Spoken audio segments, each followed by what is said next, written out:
Alright, so I've made a pretty interesting discovery, and it may lead somewhere, it may not, but it's definitely something that should be documented, and I want to show you guys. So during all the excitement for the Disc 1 skip, which if you haven't seen my video on that yet, be sure to watch that, I was talking to Kuma about the details of the skip, and we were talking about the Japanese 1.0 version of the game, and how the skip would work on that version because there is a glitch in that version using the soft reset that will allow you to carry a no encounters flag into another file, meaning that you could do the setup just like you do it on PC because you'd have no encounters. Now, I actually don't remember this soft reset skip on the 1.0 version.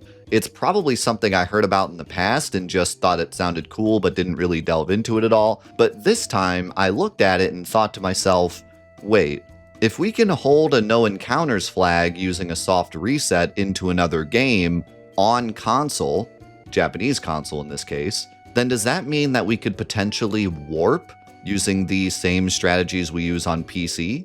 It makes sense that if we can hold a no encounters flag, we could also hold a battle mode flag necessary for warping. And it just so happens that I have a Japanese PS1 and a copy of original 1.0 Final Fantasy VII for a playthrough that we did on the channel where we talked about all the differences between the original Final Fantasy VII and the one we got over here, and we checked out that crazy debug fight in the well, as well as the much different Safer Sephiroth fight in that version. And so I loaded it up and started testing.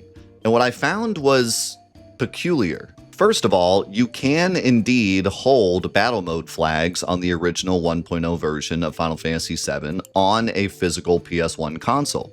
And in fact, you don't even have to soft reset. Just like on PC, you can get into a fight, die, then load another save, and it will keep your battle mode flags. For example, the bombing mission timer that we use for the wrong warp in any percent.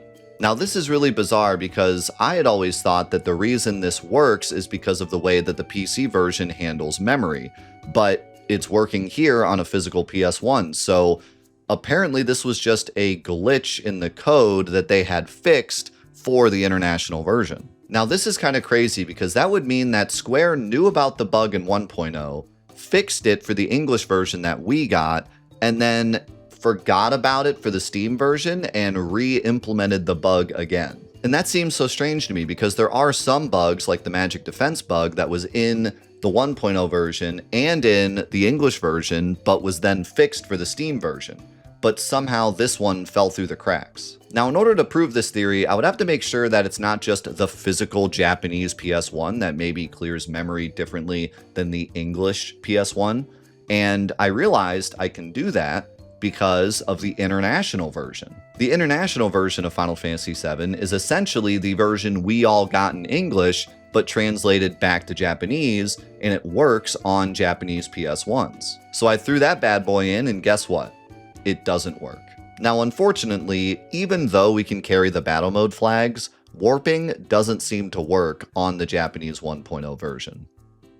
Now, I'd love to see if someone in the community could crack the case on this one, but basically, even though we're holding the flag and the game should be sending us to the field module, for some reason, the game still takes us back to the world map module and the warp doesn't work. Now, maybe all of this opens up the door to figuring out warping on console in the future, or maybe it doesn't. But it is really interesting how seemingly this is not just the way that the PC operates memory, but more of a bug that Square was actually aware of when they made the original 1.0 version and patched for all subsequent versions, but then somehow forgot about it when revamping the PC version to make the Steam version. And come to think of it, that also means that they forgot about it for the original PC version.